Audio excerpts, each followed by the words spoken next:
Okay, this is going to be attempt number 3. Um, Boy, I'm miserable at this. Hey, I'm Frank DelVecchio. I'm a real estate broker, race car instructor, track announcer, race car driver since 1968, 69. Done about 500 plus races and 114 different race cars. Best contact information, best contact number for me is my cell phone. That's 203 913 9393. And my email address, fdelvecchio, FDELVECCHIO, at earthlink.net.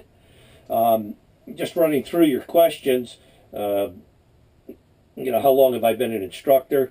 Well, I did my first SCCA race in 1969, and I believe I did my first instructing at an SCCA race school about 1972 or 1973.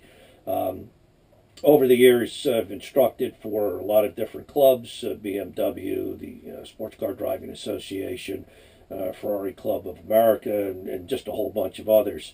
And I've interspersed that with a pretty heavy race schedule. As far as my racing activities, I'm the track announcer for the professional events at New Jersey Motorsport Park and also Watkins Glen. I do the NASCAR race, the Indy races, ARCA, Grand Am, and all of the support races. I've also been a track announcer at Daytona, California Speedway, Barber Motorsport Park, Lime Rock, pretty much all over the country. The daytime job is I'm a real estate broker. I've been a real estate broker since 1971. Had my own office for 25 years. About 1995, I joined with Remax Right Choice out of Trumbull, Connecticut, and I'm still with them, although kind of tapering off the real estate and kind of picking up some additional racing activities. This past year, we put together a team, the Acumen Motorsport team, to run the Rolex 24-hour race, plus some other races in Grand Am. And myself and my partner, Douglas Grenay, we put together that team from scratch in about 8 months. We're shooting this video in my RV, and I pretty much take this RV every place that, I guess I had to shut my cell phone off while this is going on. Take my RV to tracks all over the country. This is my 5th or 6th RV. I've got about 500,000 miles on them. And of course, any place we go, we're going to drag this along with us because it's going to be the driver's lounge and a good place to hang out between shoots. RV is commonly called the Bad Smell Motel.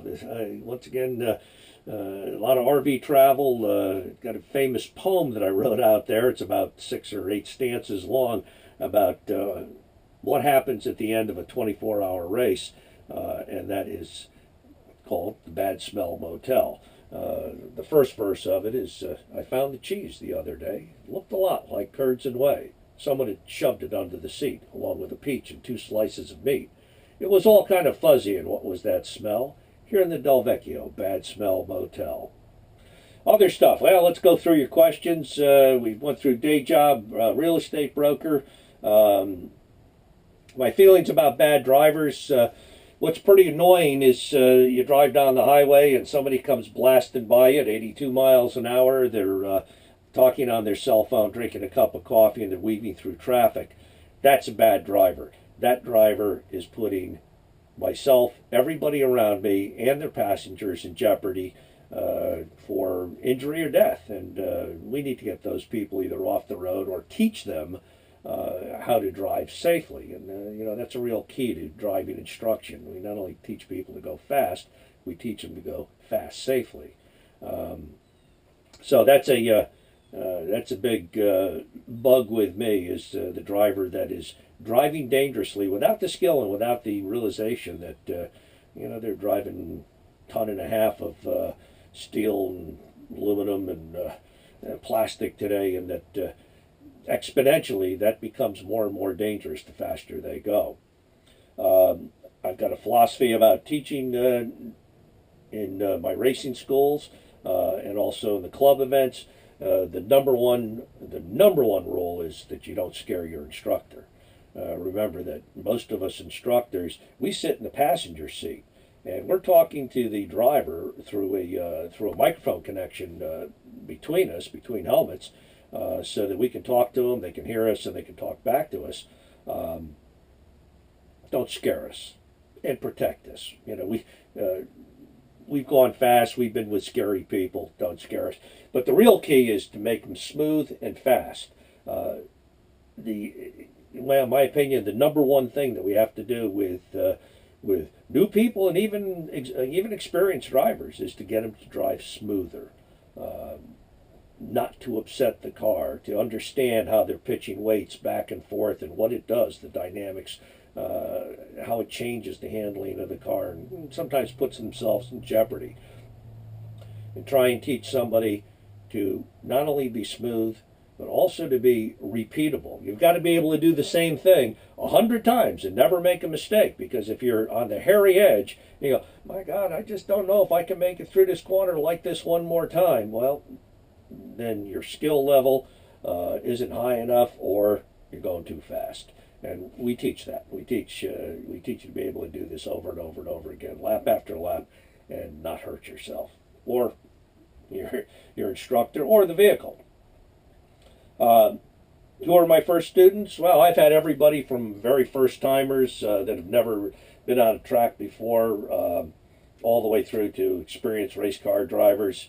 I've had the fortune of my career to help out guys like John Andretti and Michael Andretti, you know, when they were just coming up through the ranks back in the old Formula Car days. We've taken people that literally have not been able to drive and taught them some racing stuff on track. We've taken some people that have failed their driver's test over and over and over again. I've taken a few of those people, friends of mine that have had their kids that, you know, just can't get through driving school, and taken them under my wing, and we're 100% with that. We've got every one of them through driver school and or my instruction, and got them the driver's license. On the racing end of it, we've taken a lot of people from their very, very first time onto the track into a career of either semi-professional, professional racing. And it's been pretty satisfying over the last 35, 40 years. You have a question about designing programs to target specific problems with bad drivers. And one of the things that I do very commonly when I teach is I'll take a driver, he'll be sitting in the driver's seat, he'll be driving around track, and he's lost. You know, they just don't know where they're going. I'll stick my hands out, I think you can see this on camera, and they'll be able to see this in their peripheral vision, and I'll be turning an imaginary steering wheel on exactly what they should be doing. And they'll match that with the steering wheel in the car they're driving, and that will get them smooth and through the exact line. It's been a very, very successful technique for a lot of years, and I'm just one of the few guys that does that. But, you know, we also target other things. Somebody that's maybe over braking for turns. I'll do an exercise with him, especially at Lime Rock. I'll make him drive the entire track and only touch the brakes once, obviously at a reduced speed. But I'll be able to pick up that speed. For instance, coming down the hill at Lime Rock, everybody jumps on the brakes halfway down. I teach them not to do that. And in a racing situation, we don't use the brakes there in most cars. The guys that do get past, because we're a lot faster at the end of the straightaway. That's something that we target. As a driving instructor, you pick up deficiencies like that very, very quickly. You pick up erratic driving, lack of smoothness, braking problems, over enthusiastic with the gas, which is pretty scary sometimes.